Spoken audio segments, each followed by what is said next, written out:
يا أبا الفرج أبا الفرج يا أبا الفرج أبا الفرج أبا الفرج أبا الفرج أبا الفرج أبا الفرج أبا الفرج أبا الفرج شیر جری ابن سخی نو بے وفا ابن ولی ضامن چادر ہو تمہیں مرضی حیدر ہو تمہیں دین وفا دیگ خدا روح علم جون قلم شہر وفا کی ہو ازاں مولا علی کی ہو زباں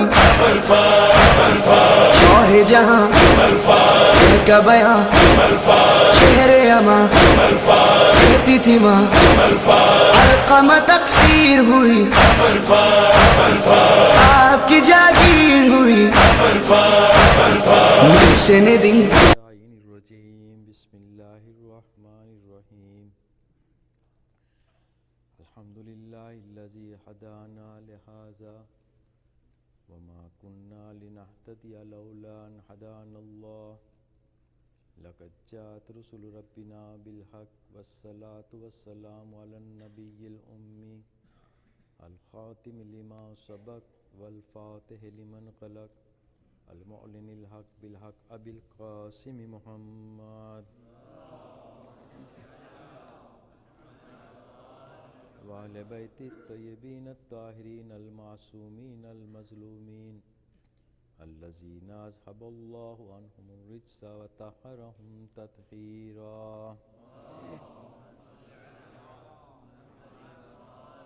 أما بعد فقد قال الله سبحانه وتعالى في محكم كتاب المجيد بسم الله الرحمن الرحيم قل لا أسألكم عليه أجرا إلا المودة في القربى صلوات پڑھیں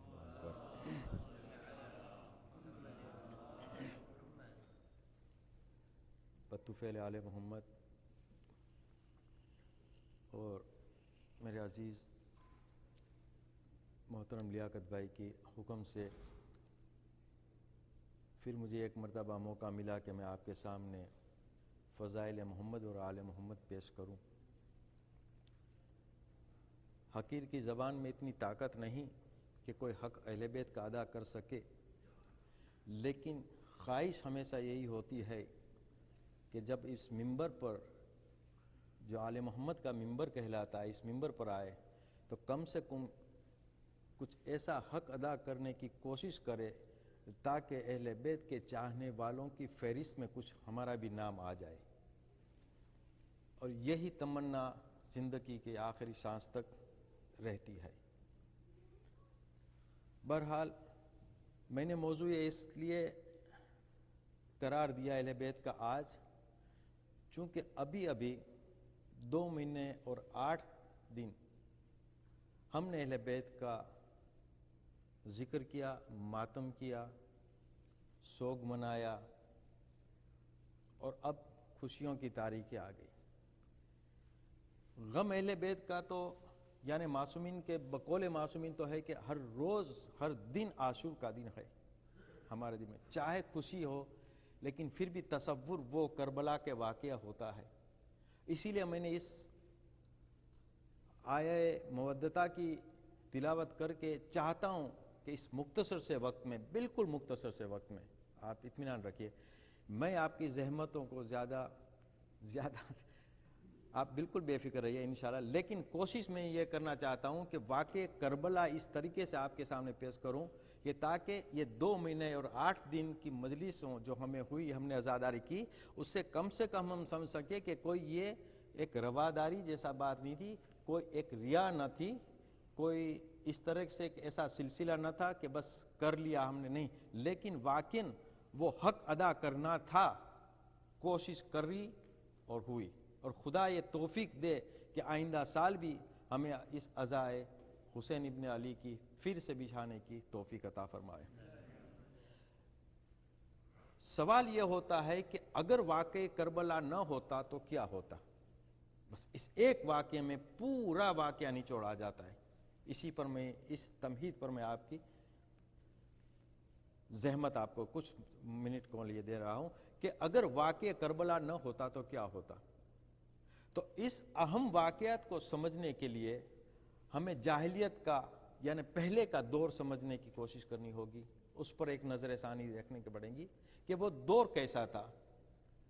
تو آدم سے لے کر چلا اور اس دور میں آیا کہ ایک دور وہ آیا کہ جاہلیت کا وہ عالم تھا کہ لوگ گمراہ تھے, ضلالت میں مبتلا تھے, اور ایک دو نہیں بلکہ ہزاروں بلکہ لاکھوں خداؤں کی پرستش ہو رہی تھی. خانہ خدا میں 360 بتوں کو رکھ دیا گیا تھا, اور اس کے علاوہ بھی ہر ایک کا الگ الگ علیحدہ علیحدہ خدا ہوتا تھا, قبیلوں کا, ٹرائبز کا, اس کے بعد ہر موسم کا. یعنی اتنی خداؤں تھا کہ انسانیت کانپ اٹھتی تھی. اتنی جاہلیت کا دور تھا کہ انسانیت کی روحیں کانپ رہی تھی کہ یہ کیا عالم ہے. لیکن پھر بھی اس جاہلیت کا زمانہ اتنا تھا, اور بات بات میں خون بہانا ان کے بائیں ہاتھ کا کھیل تھا. انسانوں کا خون بہانا اس کے لیے کوئی اہم باتیں نہ تھی. اتنی ضلالت کہ جس کی حد نہیں کہ انسان کا حقیقت میں دم گھٹا جا رہا تھا. اس جاہلیت کے دور میں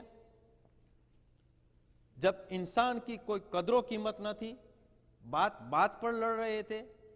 اس کی مثال میں ایک چھوٹی سی دوں اور اس کے بعد میں اس واقعے کے آگے بڑھاؤں. یعنی اتنی جہالت تھی کہ وہاں کوئی گناہ نہ تھا. عام جوا وہ کھیلتے, شراب وہ پیتے, زنا وہ کرتے, سب کچھ. یعنی گناہ نہ تھا بلکہ ایک حسن بن گیا تھا. اس عالم میں اس جاہلیت کے دور میں ایک ایسا واقعہ ہوا ہے کہ ایک بڑھیا کے گھر کوئی مہمان آیا.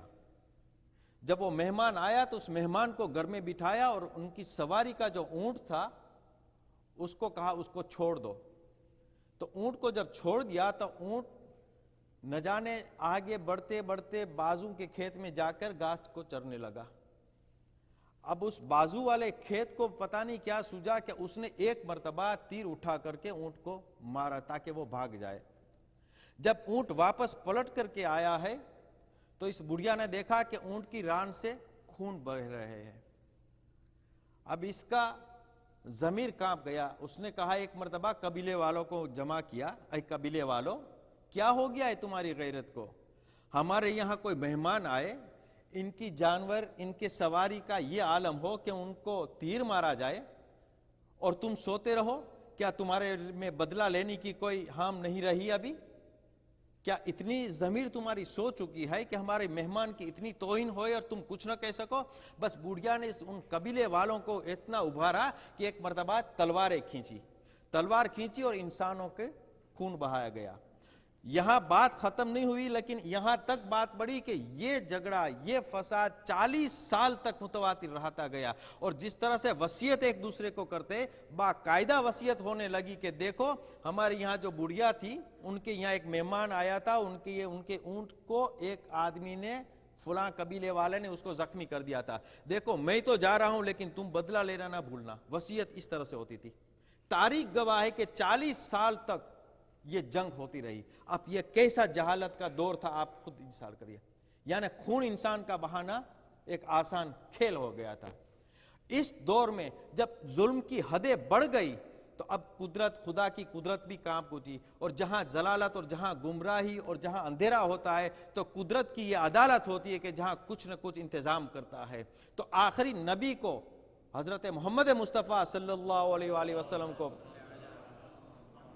اس جاہلیت کے دور میں اس سرزمین پر کہ جہاں پوری دنیا میں زیادہ جو گمراہی کے عالم میں مبتلا تھے اور جو اندھیرا چھایا ہوا تھا, اس عرب کی سرزمین پر سراج منیر بنا کر بھیجا.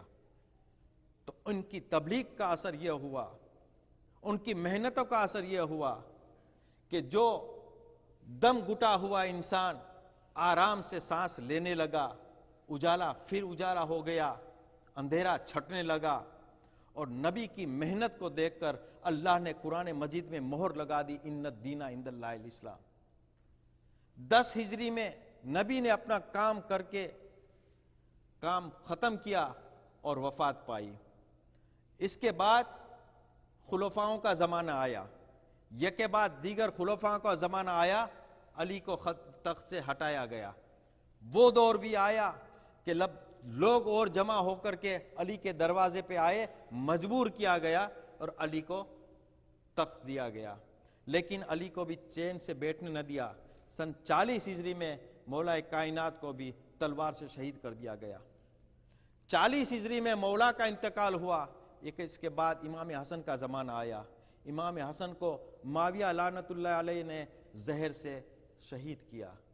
سن 50 ہجری میں امام حسن کا انتقال ہوا۔ اب وہ زمانہ آیا کہ یک کے بعد دیگر یہ لوگ کی سازی سے ہو رہی تھی کہ کسی نہ کسی طور پر ان اہل بیت کو، ان رسول کی اولاد کو تباہ و برباد کرتے چلے۔ امام حسن کا زمانہ 50 ہجری میں ختم ہوا، 60 ہجری میں معاویہ لعنت اللہ علیہ کا انتقال ہوا۔ وہ مرا، جہنم واصل ہوا، لیکن وہ اسی آرام سے نہیں گیا، لیکن دنیا کو آخری دنیا قیامت تک کے لیے ایک بدبوئی چھوڑ کے چلا گیا، یزید کو تخت نشین دے کر چلا گیا۔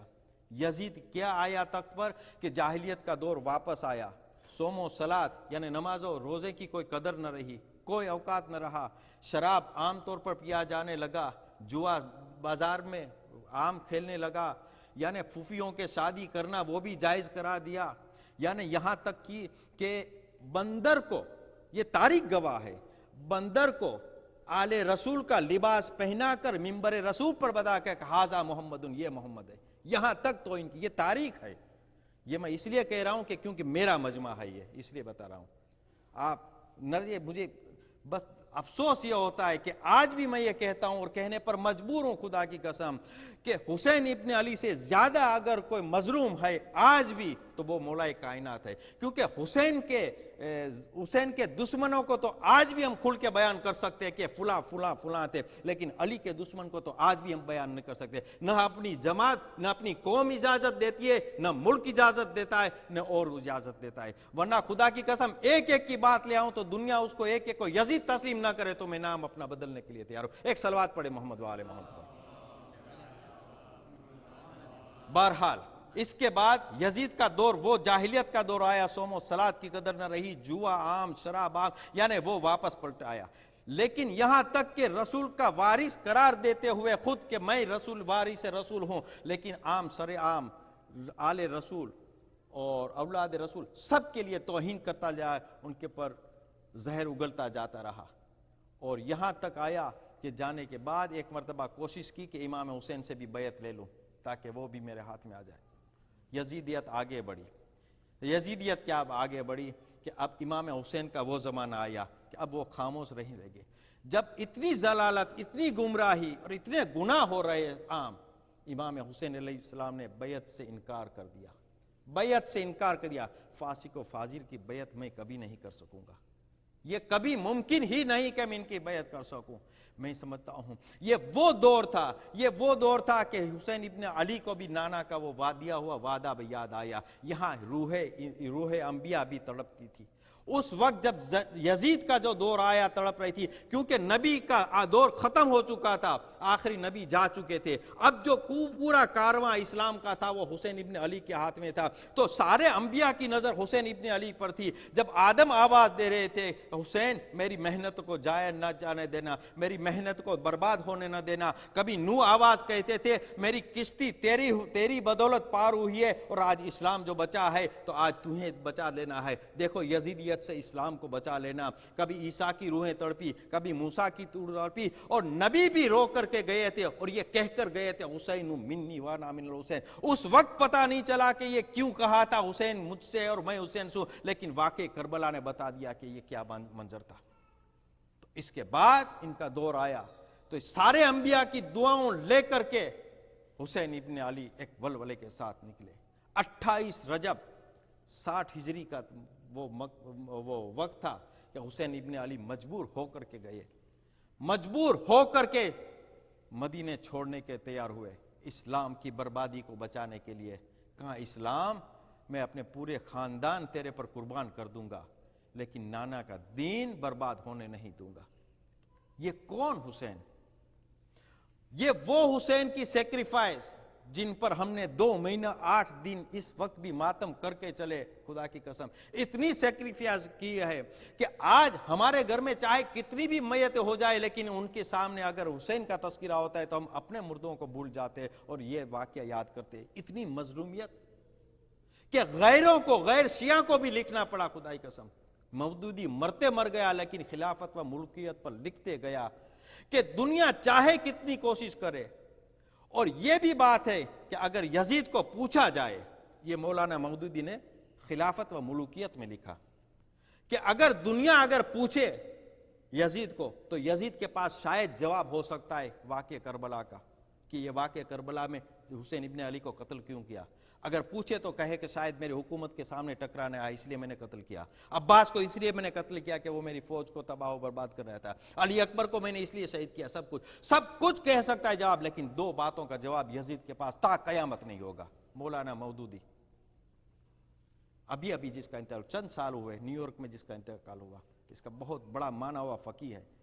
آج بھی ان کی کتابیں، آج بھی ان کی فقہوں کا مسئلہ چل رہا ہے. اس نے لکھا خلافت و ملوکیت، نام بھی دے رہا ہوں، لکھا 2 باتوں کا جواب اس کے پاس نہیں ہوگا یزید کے پاس تا قیامت. ایک، علی اصغر کو کیوں شہید کیا، اور دوسرے، عورتوں کو اسیر کر کے کیوں بازاروں میں پھرایا گیا. یہ 2 باتیں لکھی ہے. خدا کی قسم میں نہیں کہتا ہوں، شیعہ نہیں کہتا ہوں، غیر شیعہ لکھ رہے.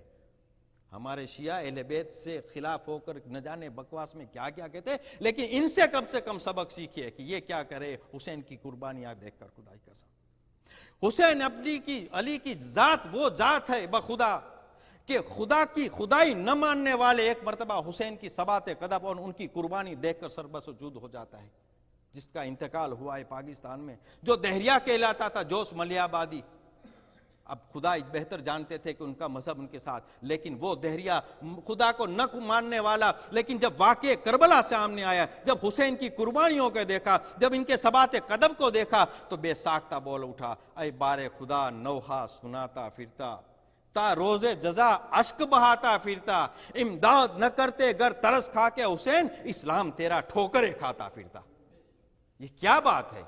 جوش محل آبادی جو خدا کی خدائی کو نہ مانتا، لیکن ایسی شخصیت کو مان لیا کہ واہ حسین، کسی کے دین کو بچانے کے لیے تو نے اتنی قربانیاں پیش کی، اتنی قربانیاں کہ آخر قربان ہونے کے لیے ان کے بعد بھی تیری بہنوں نے، تیری بیٹیوں نے بھی کوئی پرواہ نہ کی، کھلے عام بازاروں میں پھرائے گئے، لیکن تو نے پرواہ نہیں کی، صرف اسلام کو بچانے. تو واقعاً وہ کچھ خدا ہے، وہ کچھ مذہب ہوگا. تو مذہب بھی کسی نے پایا تو حسین کے آستانے میں پایا. اور آج بھی کبھی بھی جس کو چاہے حسین سے ٹکرائے، چاہے علی سے ٹکرائے، میں اتنا ہی بات کہتا ہوں، ہمیشہ کہتا ہوں، یہ وہ گھرانہ ہے خدا کی قسم کہ یا مانگ کے دیکھو یا ٹکرا کے دیکھو، اسی دنیا میں اس کا انجام مل جائے گا. یا مانگ کے دیکھو یا ٹکرا کے دیکھو، یہ وہ اہل بیت کا گھرانہ ہے بخدا. تو یہ ساری محنتوں کا نتیجہ کربلا کا واقعہ یوں ہی نہیں ہوا. آج اعتراض کرنے والا، بس میں اپنے موضوع کو سمیٹ رہا ہوں، وقت ہو گیا. آج اعتراض کرنے والا یہ کہہ سکتا ہے کہ یزید کے دور میں شراب پی جاتی تھی، زنا کا بازار گرم تھا، جوا کھیلا جاتا تھا، خون ریزیاں ہوتی تھی. کیا آج کے زمانے میں نہیں ہوتا؟ کہ آج شراب نہیں پیے جاتی، آج زنا کا بازار گرم؟ ٹھیک ہے، میں تسلیم کرتا ہوں، یقیناً آپ کی بات ٹھیک ہے، آپ کا اعتراض 100% صحیح ہے، لیکن فرق پہچانیے. یزید کی دور میں اور اس جاہلیت کے دور میں جب شراب پی جاتی تھی تو شراب عیب نہ تھا، شراب عیب نہ تھا، ہر گناہ حسن بن گیا تھا. لیکن حسین کی قربانی نے اور حسین نے اسلام کے وہ رواداری کی بات سمجھا کر کے بتا دیا کہ دیکھو یہ گناہ ہے، یہ گناہ کیسا دیا. آج شراب پینے والا یقیناً پیتا ہوگا لیکن فخر نہیں کرتا ہوگا. آج زنا کا بازار گرم ہے، زنا کرنے والا زنا ضرور کرتا ہوگا لیکن اسے اچھا نہیں سمجھتا ہوگا. یعنی حسین نے گناہ کا احساس دلا دیا. یہ ہے واقعہ کربلا. اگر کربلا کا واقعہ نہ ہوتا تو کیا ہوتا؟ آج سرزمین پر، دنیای عالم کے اندر آج انسانیت باقی ہے، وہ محمد اور آل محمد کے طفیل سے باقی ہے. تو آخری واقعہ مجھے بیان کرنے کی اجازت دے دیجئے کہ جب بھی جاہلیت کا دین آیا، جب بھی کوئی نہ کوئی تاریکی میں پروردگار عالم نے کبھی بھیجا تو یہ دیکھا کہ بنی امیہ اور بنی عباس نے انہیں اہل بیت کی نسلوں کو قتل کرتے چلے، یہاں تک کہ ایک کو پردے میں رکھنا پڑا اللہ نے. تو اب یہ بات آ گئی ہے،